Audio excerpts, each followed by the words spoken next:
En ce qui concerne la grève des camionneurs, j'ai vu des commentaires de plusieurs personnes qui disaient que la grève des camionneurs était injuste parce qu'ils ont pris en otage des femmes et des enfants qui étaient en train de voyager. Prendre en otage implique retenir des gens contre leur volonté. Je ne sais pas à quel moment les camionneurs ont empêché ces femmes et ces enfants ou autres voyageurs de partir. Vous avez pu remarquer que le billet a pu arriver sur la scène vendredi soir. Pourquoi ne posez-vous pas la question de savoir pourquoi est-ce que votre gouvernement n'a pas évacué ces voyageurs-là? Parce que le billet a fait comment pour entrer là-bas? Le gouverneur a fait comment pour arriver là-bas? Et je me demande si le gouverneur dormait là-bas, parce que je me demande si le gouverneur ne sortait pas et ne revenait pas tous les jours. Ça, je n'ai pas la réponse, mais toujours est-il que les choses ont commencé mercredi et le billet est arrivé vendredi soir. Le billet a fait comment pour arriver là-bas? Vous voyez comment vous êtes matrixé? Dans vos têtes, vous ne vous questionnez jamais sur la responsabilité de votre gouvernement. Pourtant, vous payez des impôts. Pourtant, le gouvernement est supposé veiller à votre sécurité. Le gouvernement est supposé assurer votre santé. Vous ne vous questionnez jamais sur leurs responsabilités. Maintenant, certains sont en mode que la grève n'était pas juste ou les revendications étaient mauvaises parce que les camionneurs ont bloqué la route.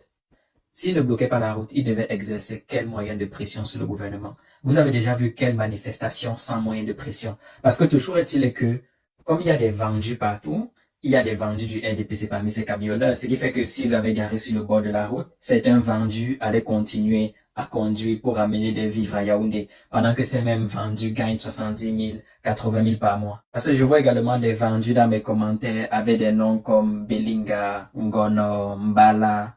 On doit venir dire que l'ordre régnera. Et je demande à ces vendus-là combien de membres de leur famille sont entrés à l'ENAM. Que parce que tu t'appelles Ngonomba, là, tu penses que tu as du pouvoir. Des pauvres comme ça, jusqu'à certains me demandent même que il faut venir au Cameroun pour voir. On quitte le confort pour aller dans les sous-quartiers. Et pour ceux qui veulent me traiter de tribaliste, moi-même j'ai un nom Betty. Si je vous donne mon nom, vous n'allez pas réfléchir à deux fois et vous allez savoir que ça c'est un nom Betty. Ça m'amuse juste de voir des ratés comme ça qui n'ont aucun pouvoir, juste parce qu'ils s'appellent Ngonombala ou ceci, ils pensent qu'ils ont un quelconque pouvoir. Pourtant, ils souffrent également comme tous les Camerounais. Et j'aime rappeler à ces misérables-là que même si j'étais au Cameroun, je ne souffrirais pas comme eux. Bon, ça c'est bien évidemment en excluant que Antanganji m'en fait. Certains ont dit que les camionneurs faisaient déjà de la politique et que leurs revendications étaient mauvaises à cause de ça. Tout dans ce monde est de la politique. Il n'y a qu'une personne inéduquée qui va penser que quelque chose dans ce monde n'est pas lié à la politique. Parce que même les salaires que vous avez, c'est le gouvernement qui peut déterminer quel est le salaire minimum dans un pays. Est-ce que ça, ce n'est pas la politique? Les camionneurs voulaient que leur convention collective soit signée. La convention collective nécessite la contribution du ministre du Travail. Est-ce que ça, ce n'est pas de la politique? Parce que pour pouvoir faire une convention collective, il faut généralement des représentants de trois parties qui sont représentants de l'employeur, représentants de l'employé et représentants du ministère du Travail. Sachant que c'est la convention collective qui pouvait leur permettre justement d'avoir de meilleurs salaires, d'avoir par exemple des congés qui seraient assurés, des congés payés qui seraient assurés, qui pouvait garantir qu'ils soient affiliés à la CNPS parce que la convention collective, c'est un peu comme une sorte de mini-loi qui va obliger l'employeur à faire des choses. D'autres ont dit que leur revendication n'était pas juste parce qu'ils faisaient également de la politique dans le sens où ils ont demandé la libération des prisonniers. Les gens qui ne font que me dire qu'ils ont demandé la libération des mototaximans et ou ces motomans, moi c'est pas ce que j'ai vu. Quand moi j'ai regardé la vidéo, on a parlé de prisonniers de façon générale. Mais dans tous les cas, ces prisonniers ont d'abord été arrêtés. Pourquoi? Ça c'est la première question à se poser. Ils ont été arrêtés parce que le gouvernement a nié leur droit de manifester, ce qui est illégal parce que tout le monde devrait avoir le droit de manifester dans une démocratie. Les pisseurs supporters du RDPC qui viennent nous parler de loi alors qu'ils sont volés des élections. Est-ce qu'ils connaissent ce que c'est que la loi? Et pour ceux qui vont dire que le gouvernement a négocié, venez nous dire en fait à quel moment le gouvernement a négocié. Et ils ont négocié en proposant quoi? Dites-nous dans les commentaires ce que le gouvernement a proposé dans ces négociations.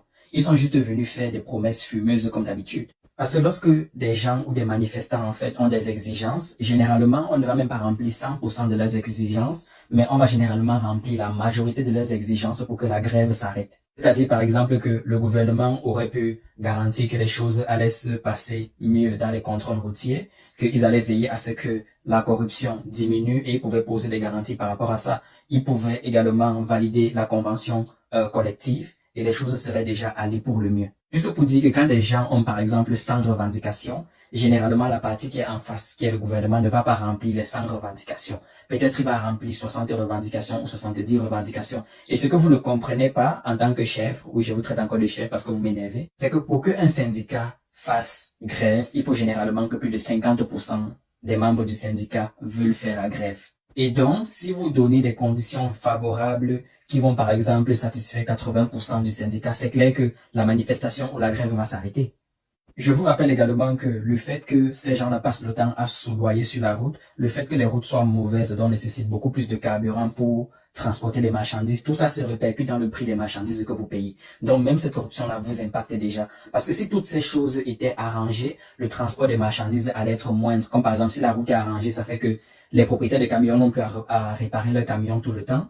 Donc, transporter la marchandise devient moins cher. Puisque transporter la marchandise devient moins cher, ça fait que le prix des marchandises baisse et le prix de vos denrées alimentaires baisse également dans les marchés. Mais comme on doit tout vous expliquer, ou comme vous vous appelez Mbala, Nkono, Boyomo, et ou je ne sais pas quoi, et vous avez décidé d'être stupide, voilà. C'est pour ça que certains d'entre vous vont rester pauvres.